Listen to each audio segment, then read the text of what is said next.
dis bonjour. Salut à tous et bienvenue à un nouveau épisode d'Histoire d'amour et de choix. Aujourd'hui, on va parler d'un thème que tout le monde connaît, mais que personne ne vit de la même façon. Les ruptures, les déceptions et les leçons de mort. Je ne suis pas sûr, bien sûr, toute l'équipe est là, mais aujourd'hui, c'est Kevin qui va diriger la discussion. Alors, Kevin, c'est à toi. Bonjour et merci Robert, salut tout le monde. Aujourd'hui, on va écouter des histoires qui nous rappellent à quel point l'amour peut être beau et parfois douloureux. On va commencer avec Ivania qui va nous parler d'une relation qui lui a laissé beaucoup de leçons. Je me souvenais très bien de Sergio de moment et je rencontrais cette personne qui ont notre histoire a pris fin et je rappelais que pour pouvoir avoir une relation, cela nous c'était à côté beaucoup parce que ma famille n'est pas d'accord et que je sortais avec lui.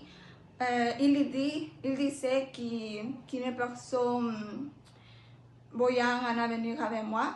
Alors nous avons une relation très belle à pendurer. Les premiers mois étaient très beaux. Avec le temps, approchant de l'année, approchant de la première année ensemble, il a beaucoup chez moi. Il n'y venait pas plus chez moi. Il utilisait n'importe quelle excuse pour ne pas venir avec moi. Et moi, je le comprenais parce que j'étais amoureuse. Et j'ai vécu pendant assez longtemps. Et un jour normal, et nous avons une discussion. Nos différences comme personnes sont ressorties. C'est quelqu'un que j'aimais et que j'aimais appris m'écouter et ni me comprendre.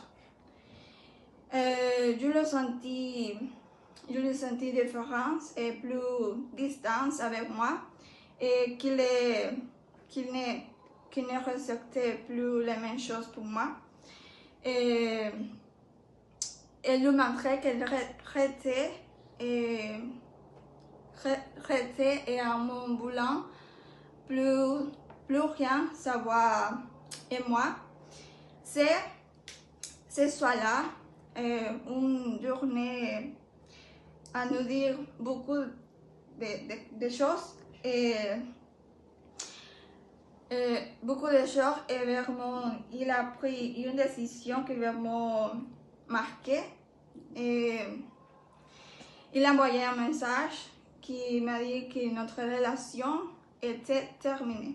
Avec le temps, je découvert qu'il était avec une autre personne et je me sentis triste et je sentis des douleurs et je n'ai pas compris. Après, il m'a cherché, mais je venais juste de décider retrouver la page et continuer avec ma vie, avec ma tête haute. Wow, Ivania, c'est une histoire très forte. On sent à quel point tu étais investi. Tu dis que tu l'as rejeté quand il est revenu. Tu crois que parfois dire non à quelqu'un qu'on a aimé, c'est une manière de se protéger? Oui, absolument, et parce que ces moments, la durée était enfin respectée. Et c'est très beau, et je pense que beaucoup vont se reconnaître dans ce que tu viens de dire. On continue maintenant avec Nevaï, qui a elle aussi connu plusieurs étapes de l'amour avec des hauts et des bas. Comme je l'ai déjà dit dans les épisodes antérieurs, j'ai toujours été une personne très amoureuse. Mais il y a un peu de personnes que je laissais entrer dans ma vie.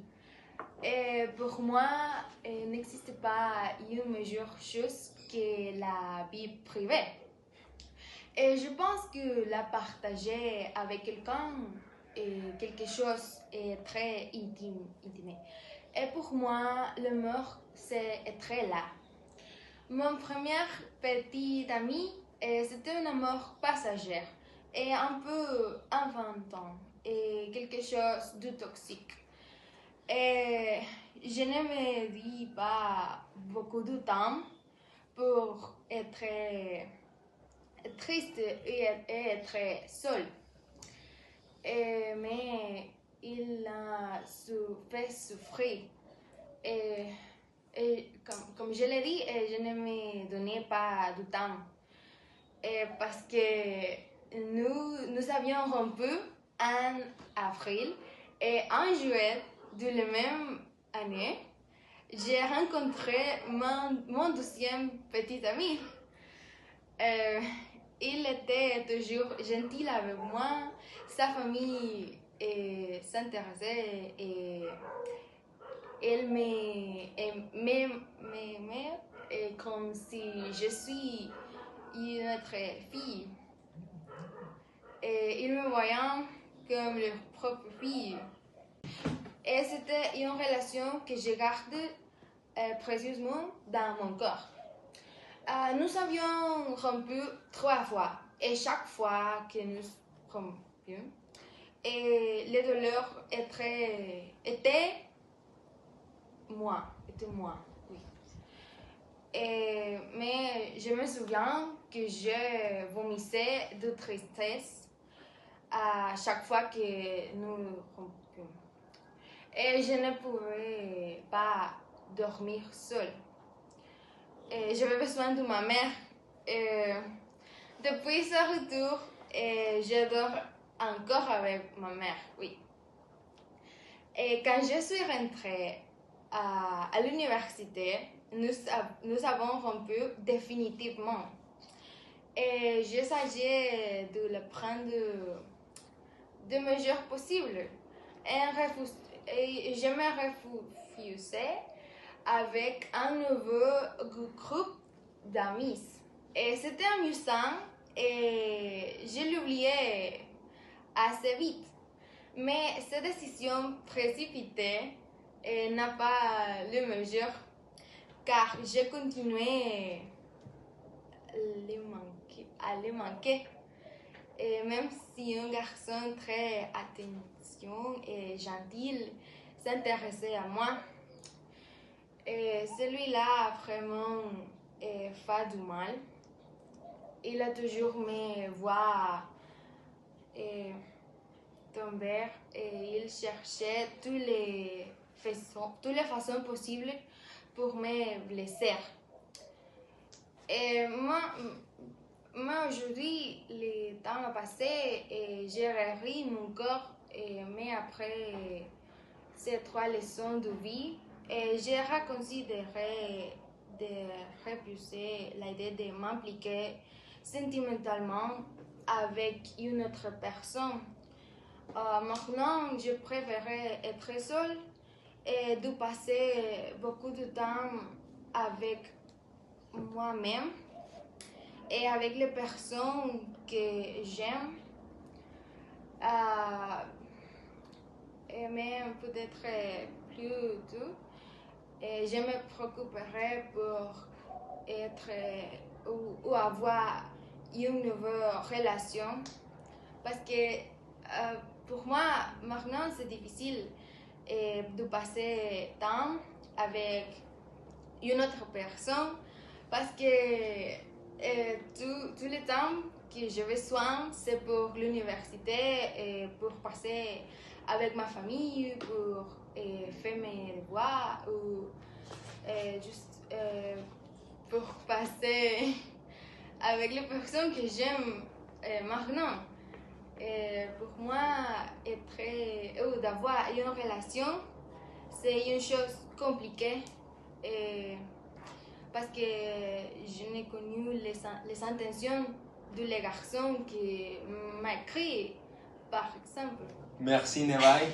Tu as mentionné quelque chose d'important.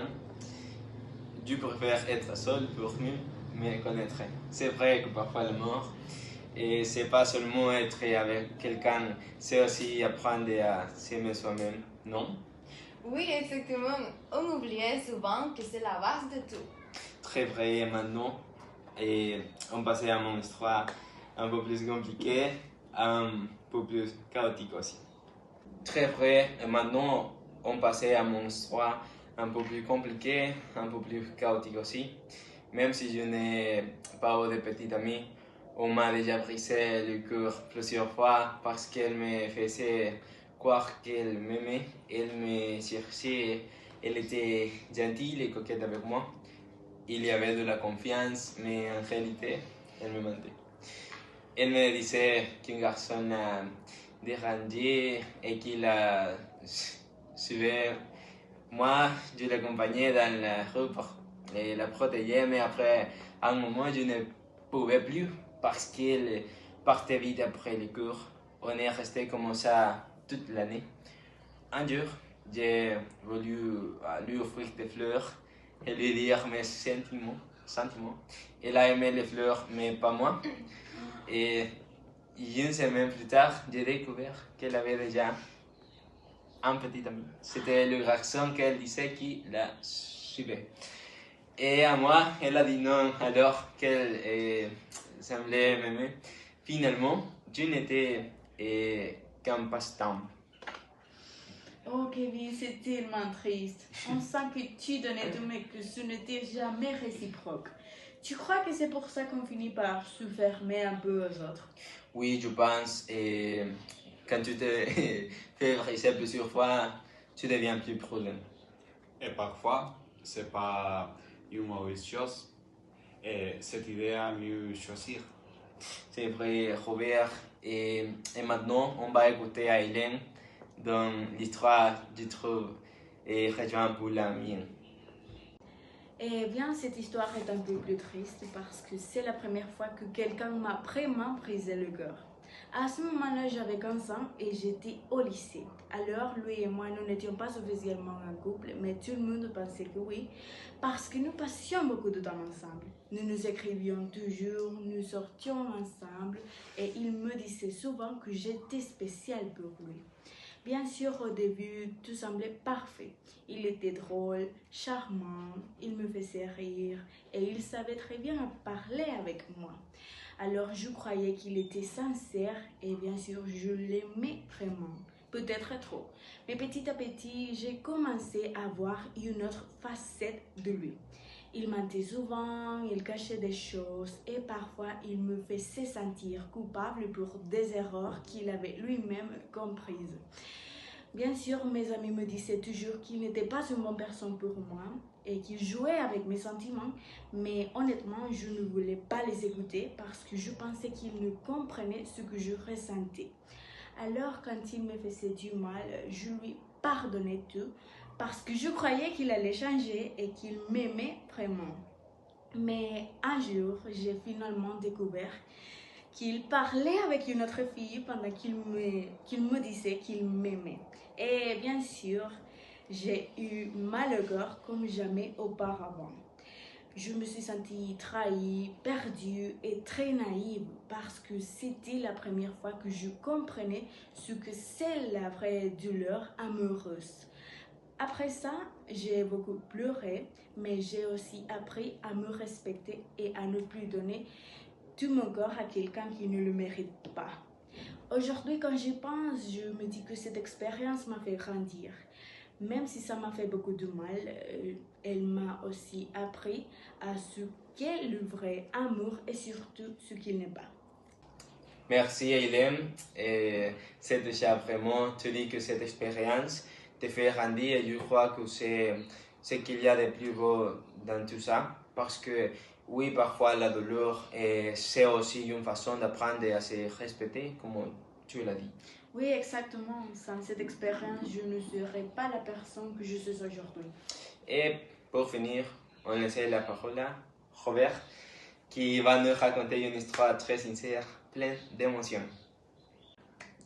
Quand j'ai 18 ans, j'ai une petite amie, très joyeuse, intelligente, gentille et belle pour moi. Je l'ai rencontrée lors d'une formation au premier secours. Et dès le premier moment où je l'ai vue, elle a attiré mon attention.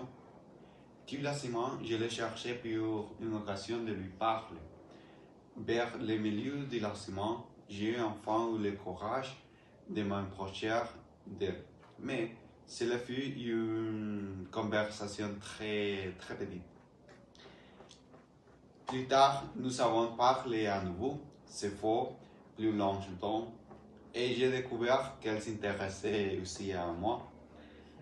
Peu à peu, nous avons commencé à sortir ensemble, à passer plus de temps et l'une avec l'autre, et notre relation devenue de plus en plus forte. Après quelques mois, j'ai décidé de lui avouer mes sentiments.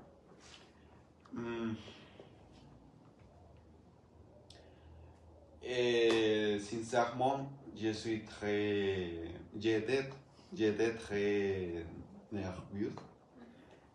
Et avec des tulipans violets, sa fleur préférée, elle est acceptée et j'ai été très heureuse. Notre relation comptait beaucoup pour moi et je l'ai soutenue toujours, je l'écoutais, je lui rappelais qu'elle était merveilleuse, mais malgré tout cela, elle souffrait. Elle souffrait à cause de commentaires d'autres personnes et de sa famille. J'essayais de l'aider à l'air mieux, mais un jour, plus rien ne semble suffire. Et notre relation s'est malheureusement terminée. C'est une très belle histoire, Robert. On sent que tu l'aimais vraiment et que tu as tout fait pour elle. Tu crois que parfois aimer quelqu'un est aussi accepter qu'on ne peut pas le savoir? Oui, totalement. L'amour, c'est très là, mais aussi savoir quand la chair prise. Merci à toi pour cette histoire sincère. Je crois qu'on a tout appris quelque chose aujourd'hui. Oui, que parfois, les ruptures nous contresaient plus que l'amour parfait. Et qu'il faut apprendre à s'aimer avant d'aimer quelqu'un d'autre. Exactement. Et aussi que le temps guérit toutes les choses, même les plus grandes douleurs. C'est une belle conclusion et je te remercie à tout le monde d'avoir partagé un peu de votre cœur. Et à vous, chers auditeurs, merci d'avoir été avec nous. On se retrouve la semaine prochaine avec un nouveau chapitre d'histoire d'amour et de chants. À bientôt. Au revoir.